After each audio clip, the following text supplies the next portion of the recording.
केंद्र सरकारने देशभरासाठी रेमडेसिवीरच्या वाटपचा आदेश काढल्यानंतर आम्ही लोकांनी कुठेतरी तुलनेत जे आमच्याकडे ॲक्टिव्ह पेशंट आहे हे आम्हाला साठा कमी पडणार आहे. आता कालच केंद्राने त्याच्यात वाढ केलेला आहे.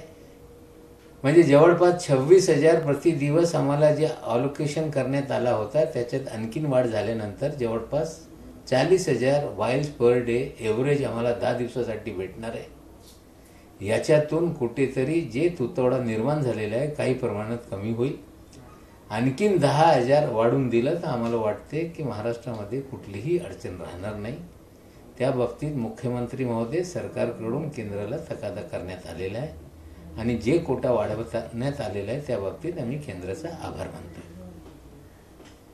महाराष्ट्र में जिस तरह से रेमडेसिविर को लेकर केंद्र सरकार ने अलॉटमेंट कोटा किया था 10 दिनों के लिए, जिसमें एवरेज हमें 26,000 का कोटा दिया गया था. हम 34,000 इस्तेमाल कर रहे थे. हमने और मुख्यमंत्री ने मांग की कि कोटा बढ़ाया जाए. केंद्र ने कुछ हद तक उसमें बढ़ोतरी की है. लगभग 39-40,000 प्रति दिवस के हिसाब से उपलब्ध हुआ है. हमें और 10,000 प्रति दिवस के हिसाब से जरूरत है. लगभग 80-90,000 का कोटा 30 तारीख तक बढ़ाया जाए, हम मांग करते हैं. लेकिन जो भी कोटा बढ़ाया गया कुछ हद तक उससे राहत मिली है और हम केंद्र का आभार मानते हैं. There was shortage of remdesivir in the country, and center has taken a decision allotting quota to the every state. We got a quota of 26,000 per day average by the center. We raised the question, we demanded that it should be increased.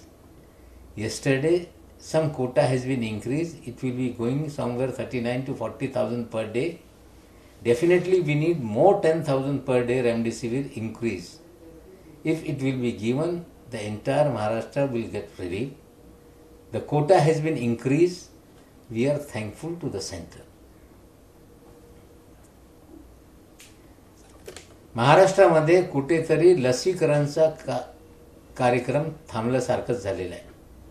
बरेच ठिकाणी 45 आणि त्याच्या वरचे जे नागरिक आहेत त्यांच्या लसीकरणचा कार्यक्रम चालू असताना केंद्राकडून कुठेतरी पुरवठा कमी पडते. त्यामुळे ठिकठिकाणी लसीकरणचा कार्यक्रम थांबलेला आहे.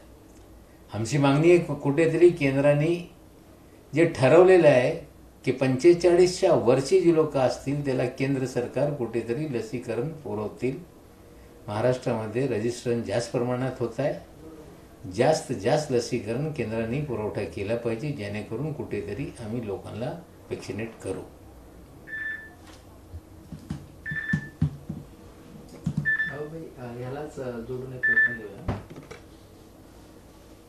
महाराष्ट्र में 45 साल से ऊपर के लोगों का जो टीकाकरण का कार्यक्रम था, कहीं ना कहीं वैक्सीन न उपलब्ध होने के कारण बहुत सारे सेंटर हमारे बंद हो गए.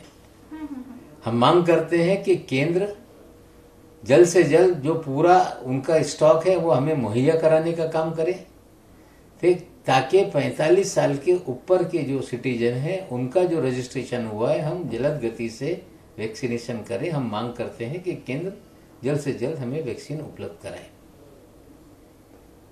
Above 45 year citizen were given free vaccination from the center. The entire program was there in the state of Maharashtra.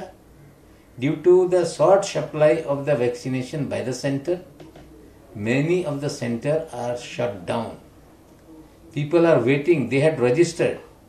We demand that they should provide vaccine as early as possible so we can make this drive more powerfully and more people can be vaccinated in the state of Maharashtra.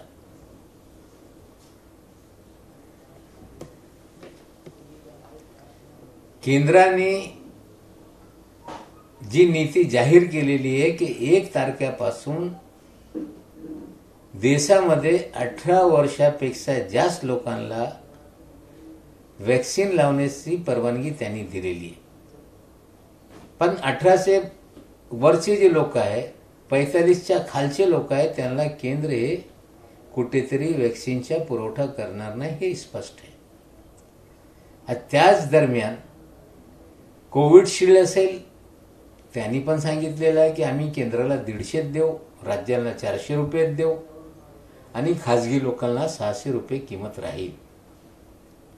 कोव्हॅक्सिनची पण किंमत कुठेतरी 600 राज्यांना आणि 1200 रुपये कुठेतरी खाजगी लोकांना असा त्यांनी पण किंमत जाहीर केलेला आहे. मागच्या कॅबिनेटमध्ये या विषयावर चर्चा झाली होती. सर्वांमध्ये एक मत झाला होता की कुठेतरी आपण आपल्या या राज्यातल्या प्रत्येक नागरिकांना मोफत लवकरात लवकर वॅक्सिन द्यायचं आहे. त्या बाबतीत मुख्यमंत्रीचा होकार होता. उपमुख्यमंत्री महोदयांनी कालच जाहीर केलेलं आहे की या महाराष्ट्रामध्ये प्रत्येक नागरिकाला 18 वयोगटाच्या वरच्या आम्ही मोफत त्यांचा वॅक्सिनेशनचा कार्यक्रम घेऊ आणि लस खरेदीसाठी जागतिक टेंडर बोलून जे चांगलं लस असेल स्वस्त दरात आम्हाला उपलब्ध करून देईल. महाराष्ट्र सरकार आपल्या तिजोरीतून हा कार्यक्रम हाती घेणारच आहे आणि लवकरात लवकर त्या बाबतीत टेंडर काढण्यात येणार आहे. केंद्र सरकार ने पिछले दिनों में ऐलान किया था कि 18 वर्ष से ज्यादा के नागरिकों को भी टीकाकरण लगाया जा सकता है, लेकिन उन्होंने कहा कि 18 साल से ऊपर और 45 साल के नीचे के जो नागरिक होंगे उनका टीकाकरण ये राज्य सरकारों को करना होगा. जिसकी वजह से सीरम इंस्टीट्यूट ने अपने दाम का ऐलान करने का काम किया. 150 रुपया केंद्र के लिए, 400 रुपया राज्य सरकार के लिए और 600 रुपया आम नागरिकों के लिए. अब कहीं तो कोवैक्सीन के भी दाम का ऐलान अभी कंपनी ने कर दिया, भारत बायोटेक ने. उन्होंने 600 रुपया राज्य सरकारों को, 1200 रुपया नागरिकों को और 150 रुपया केंद्र सरकार का ऐलान किया है. पिछले कैबिनेट में इस विषय पे हमारी चर्चा हुई थी. उस समय एक मत हुआ था कि महाराष्ट्र के सभी नागरिक जिनकी उम्र 18 से 45 के बीच में है, सरकार अपने पैसे से लोगों को टीका लगवाएगी. अब दाम सामने आ गए, लेकिन कल ही उप मुख्यमंत्री जो हमारे वित्त मंत्री हैं उन्होंने कहा है कि हम ग्लोबल टेंडर फ्लोट करके जो अच्छा टीका होगा सस्ते में हमें देगा, क्योंकि अगर 2-2 लगाया जाए तो लगभग हमको 14-15 करोड़ वायल खरीदने होंगे. हम जागतिक टेंडर बुला के खरीदी करेंगे और पूरे महाराष्ट्र के नागरिकों को जल्द से जल्द टीका लगाकर कोविड को महाराष्ट्र से मुक्त कराने का काम करेंगे. Last few days ahead, Center has declared that above 18 years citizens are allowed to vaccinated, but they had said above 45 years the vaccination will be done by the center and below 45 up to 18 will be the responsibility of the state government. And that's why Serum has announced their rates. They announced the rate for center is 150 rupees, the state 400 rupees, and private hospital will charge 600 rupees. Bharat Biotech also has announced their prices 150 for the center, 600 for the state and 1200 for the private hospitals. Definitely in the last cabinet the issue was discussed that how to go ahead with the vaccination, and there was a consensus between the minister that we have to give free vaccination to the people of Maharashtra, and we are planning. Yesterday Deputy CM and Finance Minister has said we will procure more than 14 crore vaccine and a global tender will be floated. The best and cheap supplier will be given the contract, and the process has been started, and we will procure as early as possible, and we will vaccinate entire population of Maharashtra the guideline given by the center.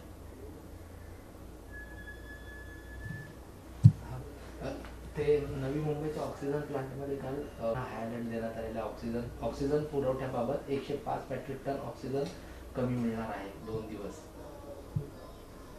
लिंडेचा plant आहे तो काल तांत्रिक बिघाडामुळे बंद झालेला आहे. काल तांत्रिक बिघाडामुळे कुठेतरी लिंडेचा ऑक्सिजन प्लांट बंद झालेला आहे. त्यामुळे जे मुंबईचा पुरवठा आहे कुठेतरी कमी होणार आहे. त्यासाठी निश्चित रूपाने राज्य सरकार कुठून ॲडजस्ट करता येईल ते प्रयत्नशील आहे. त्याचबरोबर केंद्राला पण आम्ही सांगू की जोपर्यंत आमचा पुरवठा या कंपनीच्या सुसुडीत होत नाही तोपर्यंत आपण कुठूनही आम्हाला थोडासा जास्त ऑक्सिजन उपलब्ध करून द्या, ज्यामुळे या महाराष्ट्रामध्ये लोकांना अडचण होणार नाही. बस हिंदी में इंग्लिश भी बोल दूँ क्या? नवी मुंबई के लिंडे ऑक्सीजन प्लांट में कुछ तांत्रिक बिगाड़ के कारण वहाँ की ऑक्सीजन निर्मित बंद हो गई है. निश्चित रूप से 105 टन की निर्मित बंद होगी तो कहीं ना कहीं महाराष्ट्र में ऑक्सीजन की कमी महसूस होगी. महाराष्ट्र का एफडीए पूरी तरह से इस कमी को कैसे एडजस्ट करके पूरा करे प्रयास कर रहा है. खास करके मुंबई को वहाँ से सप्लाई आती थी. हम केंद्र से भी मांग करते हैं कि इस कमी को पूरा करने के लिए वो भी हमें सहयोग करे ताकि महाराष्ट्र में ऑक्सीजन की किल्लत ना हो पाए. और हमारा प्रयत्न रहेगा कि प्लांट को जल्द से जल्द रिवाइव करने के लिए कंपनी को सहाय करें और जल्द से जल्द वहाँ से प्रोडक्शन शुरू हो, हम प्रयत्न करेंगे. Yesterday, Linden oxygen plant has been shut down due to technical problem. More than 100 KL production has been reduced. Definitely a shortage will be there, but the FDA is managing. From other districts, some quota will be allotted to the Mumbai city. But reduction of 100 KL is definitely creates some kind of a scarcity. We demand from the center that during this scarcity they must allot some quota from other producer states to manage the entire state of Maharashtra. Definitely we are hopeful the center will help. We are assisting the producer company to restart as soon as possible. We are hopeful that it will be started early. The best they are trying to start the plan. मराठ्यांची तळपती तलवार म्हणजे